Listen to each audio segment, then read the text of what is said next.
Good morning student. आज हम Hindi class में पाठ 9 समास पढ़ेंगे। हिंदी सेकंड में पाठ 9 समास। समास क्या है? समास दो या दो से अधिक शब्दों से बने नए यौगिक शब्द को बनाने की प्रक्रिया को समास कहते हैं। दो या दो से अधिक शब्दों से नए यौगिक शब्द बनाने की प्रक्रिया को समास कहा जाता है। उसके बाद आता है समस्त पद। सबसे पहला है समास, उसके बाद आता है समस्त पद। यौगिक क्रिया के द्वारा जो पद बनाए जाते हैं उनको समस्त पद कहते हैं। और समास विग्रह वो कहलाते हैं यौगिक पदों को जब उनकी पूर्व स्थिति में लाना, उन्हें छोटे छोटे खंडों में फिर से विभाजित कर देना, वो समास विग्रह कहलाता है। समास के 6 भेद होते हैं। पहला अव्ययी भाव समास, दूसरा तत्पुरुष समास, तीसरा कर्मधारय समास, चौथा द्विगु समास, पांचवा द्वंद्व समास और छठा है बहुब्रीहि समास। सबसे पहले हम देखेंगे अव्ययी भाव समास। अव्ययी भाव समास में जब हम समास को विग्रह करते हैं, उसको हम 2 भागों में बांटते हैं, तो उसके बीच में हमें एक शब्द जोड़ना पड़ता है। पहला, उसके जो पद होते हैं उसको हम पहले पद को उत्तर पद, पूर्व पद बोलते हैं और दूसरे वाले भाग को हम उत्तर पद बोलते हैं। तो इसमें अव्ययी भाव समास में पहला पद अव्यय होता है और दूसरा पद संज्ञा होता है। जैसे इसके उदाहरण है रातों रात, यानी रात ही रात में, यथा समय ठीक समय पर, अमरण मरने तक। दूसरा है तत्पुरुष समास। तत्पुरुष समास में विशेषण होता, पहला पद विशेषण होता है और इसमें कारक के जो 8 भेद होते हैं उसमें से पहला और लास्ट संबोधन छोड़ के जो बीच के 6 कारक होते हैं उनकी विभक्तियों का लोप होता है। जैसे सर्वप्रिय, इसमें को का लोप हुआ है। सर्वप्रिय, सब को प्रिय, इसमें यहाँ पर जब हमने समासिक शब्द बनाया तो इसमें को का लोप हो गया। यहाँ रेखांकित, रेखा से अंकित, जब हमने इसका समास किया तो रेखांकित बना। देशभक्ति, देश के लिए भक्ति, यहाँ देशभक्ति में के लिए शब्द का लोप हुआ है, देशभक्ति।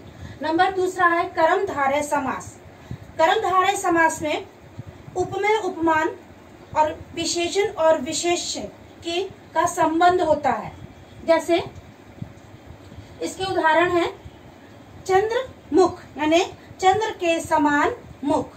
चंद्र के समान मुख, इसमें मुख की विशेषता बताई गई है कि चांद के समान है, चंद्र के समान मुख। फिर पीतांबर, पीतांबर पीला है जो अंबर, यहाँ अंबर का अर्थ है कपड़े से, पीला है जो वस्त्र, यानी पीतांबर। इसमें से जो, यहाँ पर जो का वो है, और पीला है, पीला विशेषता है कपड़े की। फिर महात्मा, महान है जो आत्मा, महात्मा की विशेषता है कि वो महान है, यहाँ पर विशेषण और विशेष्य का संबंध है। चौथा है द्विगु समास। द्विगु समास में पहला पद संख्यावाची होता है और दूसरा पद संज्ञा होता है। जैसे 9 रातों का समूह, इसमें 9 पहला पद संख्यावाची है और ये संज्ञा है, समूह। चौराहा, 4 राहों का समूह, इसमें पहला पद 4 राहों संख्यावाची है और दूसरा समूह। त्रिलोक, त्रिलोक, 3 लोकों का समूह। त्रि यहाँ पर पहला संख्यावाची है और दूसरा संज्ञा है। फिर है द्वंद्व समास। द्वंद्व समास में दोनों पद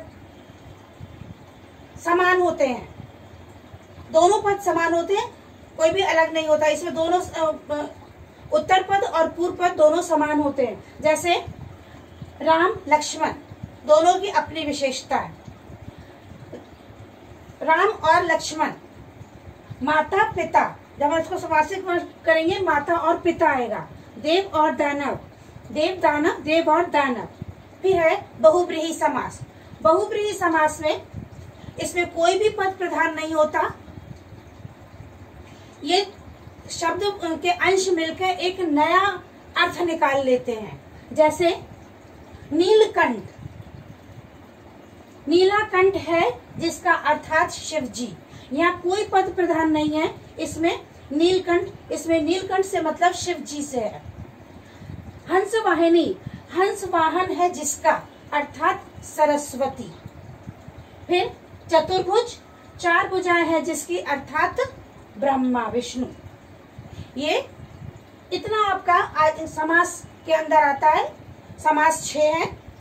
सबसे पहले अव्ययीभाव समास, तत्पुरुष समास, कर्मधारय समास, द्विगु समास, द्वंद्व समास और बहुब्रीहि समास। ये था आज का आपका लेसन। क्वेश्चन आंसर आपको कॉपी में दिए जाएंगे जिसको आपको जल्द से जल्द कर लेना है। ठीक है, ओके, बाय।